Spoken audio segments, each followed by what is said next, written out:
ಎಲ್ರಿಗೂ ನಮಸ್ಕಾರ. Welcome back to my YouTube channel. ಸಕ್ಕತ್ತಾಗಿ ಹೋಟೆಲ್ ಸ್ಟೈಲಲ್ಲಿ ಒಂದು ಮಸಾಲೆ ದೋಸೆ ಮಾಡೋದಾ, ಹೇಗೆ ಮಾಡೋದು ಅಂತ ಅದು ಈಸಿಯಾಗಿ ನಾನು ತೋರಿಸ್ಕೊಡ್ತೀನಿ. ಹೀಗೆ ಹೊಸ ರೆಸಿಪೀಸ್ ಬೇಕಂತ ಅಂದರೆ ಸಿಂಪಲ್ಲಾಗಿ ಮಾಡೋದು.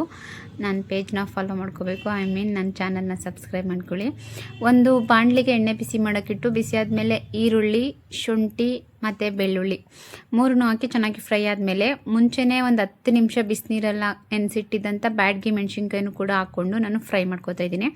ಮೆಣಸಿನ್ಕಾಯಿನ ನೀರಲ್ಲಿ ನೆನೆಸಿಡೋದ್ರಿಂದ ಬೇಗ ಸಾಫ್ಟ್ ಆಗುತ್ತೆ ಮತ್ತು ರುಬ್ಲಿಕ್ಕೂ ಈಸಿ ಆಗುತ್ತೆ.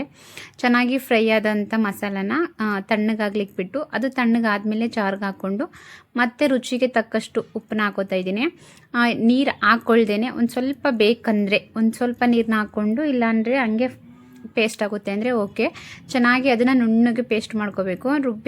ರುಬ್ಬಿಟ್ಕೊಂಡಾದಮೇಲೆ ನಾನು ಮಸಾಲೆ ದೋಸೆ ಅಂದಮೇಲೆ ಆಲೂಗಡ್ಡೆ ಪಲ್ಯ ಇರಬೇಕಲ್ಲ, ಸೊ ಹಾಗಾಗಿ ಆಲೂಗಡ್ಡೆನ ಬೇಯಿಸಿಟ್ಕೊಂಡಿದ್ದೆ. ಅದು ಚಿಪ್ಪೆ ಎಲ್ಲನೂ ತೆಗೆದು ಅದನ್ನು ನೀಟಾಗಿ ಸ್ಮ್ಯಾಶ್ ಮಾಡ್ಕೊತಾ ಇದ್ದೀನಿ. ನಾನು ಇವಾಗಲೇ ಅರಿಶಿನ ಪುಡಿ ಮತ್ತು ಉಪ್ಪಿನ ಪುಡಿನೂ ಸುದ ಹಾಕಿ ನೀಟಾಗಿ ಮಿಕ್ಸ್ ಮಾಡಿ ಇಟ್ಕೊತಾ ಇದ್ದೀನಿ. ಇಲ್ಲಾಂದರೆ ಮಾಡಿಟ್ಕೊತಾ ಇದ್ದೀನಿ. ಹೋಟೆಲ್ ಸ್ಟೈಲಲ್ಲೇ ಸಾಫ್ಟಾಗಿ ಬರಬೇಕು ಅಂದರೆ ಒಂದು ಸೀಕ್ರೆಟ್ ಇಂಗ್ರೀಡಿಯೆಂಟ್ ಹಾಕಬೇಕು. ಅದೇನು ಅಂತ ಮುಂದೆ ಹೇಳ್ತೀನಿ. ಮಿಕ್ಸ್ ಮಾಡಿಟ್ಟಾದಮೇಲೆ ಮತ್ತೆ ಒಂದು ಕಡಾಯಿಗೆ ಎಣ್ಣೆ ಬಿಸಿ ಮಾಡೋಕ್ಕಿಟ್ಟು, ಎಣ್ಣೆ ಬಿಸಿ ಆದಮೇಲೆ ನಾರ್ಮಲಾಗಿ ಒಗ್ಗರಣೆ ನಾವು ಮಾಡ್ಕೋತೀವಲ್ವ, ಸಾಸಿವೆ, ಕರಿಬೇವಿನ ಸೊಪ್ಪು, ಹಸಿಮೆಣ್ಸಿನ್ಕಾಯಿನ ಹಾಕಿ ಚೆನ್ನಾಗಿ ಅದು ಬಾಡಾದಮೇಲೆ ಸಣ್ಣದಾಗಿ ಹಚ್ಕೊಂಡಿರೋವಂಥ ಈರುಳ್ಳಿನೂ ಕೂಡ ಹಾಕೋಬೇಕು. ಈರುಳ್ಳಿನೂ ಕೂಡ ಹಾಕಿ ಈರುಳ್ಳಿನೂ ಚೆನ್ನಾಗಿ ಫ್ರೈ ಆದಮೇಲೆ ನಾವೇನು ಮಿಕ್ಸ್ ಮಾಡಿ ಇಟ್ಕೊಂಡಿದ್ವಲ್ಲ ಆಲೂಗಡ್ಡೆ, ಅರಿಶಿನ ಪುಡಿ ಮತ್ತು ಉಪ್ಪು, ಆ ಮಿಶ್ರಣನೂ ಕೂಡ ಕಡಾಯಿಗೆ ಹಾಕಿ ಚೆನ್ನಾಗಿ ಮಿಕ್ಸ್ ಮಾಡಬೇಕು.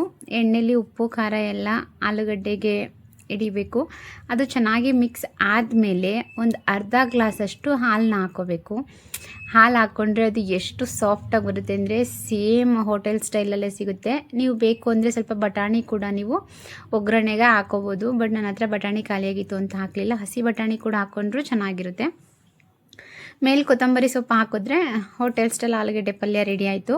ಇನ್ನು ದೋಸೆ ಹಿಟ್ಟು ಮಾಡಿಟ್ಕೊಂಡಿದ್ವಲ್ಲ, ಹೆಂಚು ಬಿಸಿ ಮಾಡೋಕ್ಕಿಟ್ಟು, ಹೆಂಚಕ್ಕಾದ್ಮೇಲೆ ದೋಸೆನ ನೀಟಾಗಿ ತೆಳುಗೆ ಎಷ್ಟು ಬೇಕಷ್ಟು ಹಾಕ್ಕೊಂಡು ಅದ್ರ ಮೇಲ್ಗಡೆ ತುಪ್ಪನ ಹಾಕೋತಾ ಇದ್ದೀನಿ ನಾನು. ಬೇಕಂದರೆ ಎಣ್ಣೆ ಕೂಡ ಹಾಕೋಬೋದು.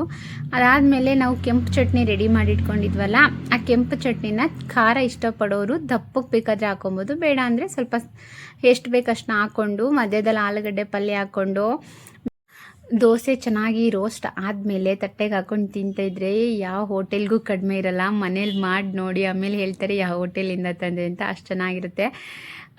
ಮಸಾಲೆ ದೋಸೆ ಅಂದಮೇಲೆ ಚಟ್ನಿ ಇರಬೇಕಲ್ವ. ನಾನು ಚಟ್ನಿ ತೋರಿಸ್ಲಿಲ್ಲ, ಆಲ್ಮೋಸ್ಟ್ ಎಲ್ರಿಗೂ ಗೊತ್ತಿರುತ್ತಲ್ಲ ಅಂತ. ಸಕ್ಕತ್ತಾಗಿತ್ತು. ನೀವು ಕೂಡ ಒಂದ್ಸಲ ಟ್ರೈ ಮಾಡಿ ಹೇಗಿದೆ ಅಂತ ಕಮೆಂಟ್ ಮಾಡೋದ ಮರಿಬೇಡಿ. Thank you.